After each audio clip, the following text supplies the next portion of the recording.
Bon dia. Bom dia from Lisbon. We're up at the Castelo de San Jorge, one of the highest points in the city. And apparently there are, I said yesterday about 7 hills. Apparently there are 7 hills. Apparently so.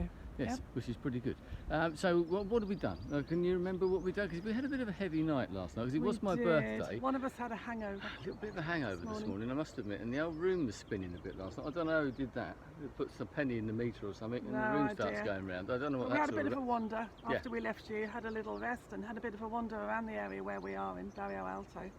And found this It's called Barrio Alto for a reason. It's quite high up, and there's lots and lots of hills. I mean, I said yesterday about the hills, obviously, and you can see in the weather you can't really make them out, but obviously we're on one of them here.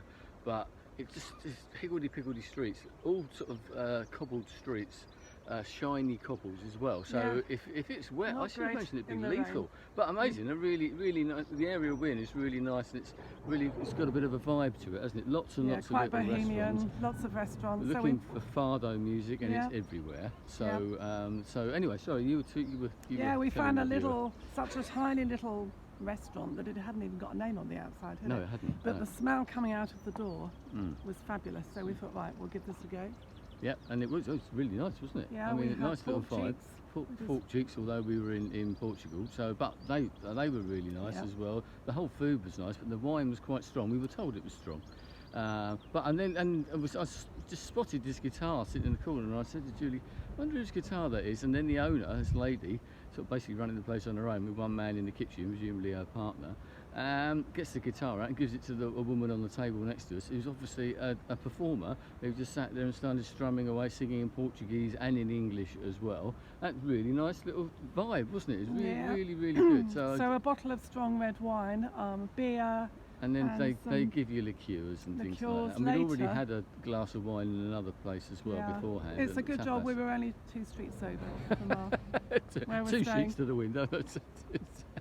So, but today we've wandered up here. We got the 28 tram, the famous 28 tram. It's quite amusing actually, because we got stuck in a little traffic jam at one point, and the driver was getting a little bit animated. Face-off going on. Yeah, a bit of a face-off with the delivery van, because the streets are so narrow. As I mentioned yesterday about the similarities with San Francisco, and having got the tram there, there's certain elements, but it's even narrower here, and the really tight curves and steep inclines, and both ways, up and down. So it's quite a skill driving that little thing, isn't it? Yeah. And they're one sort of coach, if you want to put it that, these trams. But that was quite a good experience for €3. Not a bad spend. We found another little mirador. We wandered around the Alfama area, and we actually found a lovely little market. Would you say it was called the Thieves Market or something? The Thieves Market. But once again, just sort of chilling out with the locals, sat there and had a nice cup of coffee and a little pastry. I think 2 coffees and 2 pastries come to €5. So we're on day 2, and how many nutters have you had so far? 4. No, 3.5. Actually, 3.5.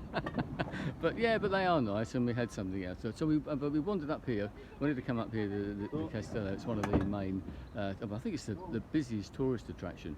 But one thing we will mention, actually, you can't really avoid it, is the coronavirus. Actually, because at one point we didn't know whether we were going to be able to get here. Well, we still don't know if we're going to be able to get home. And you were a little bit apprehensive. Yeah, I was a little bit anxious.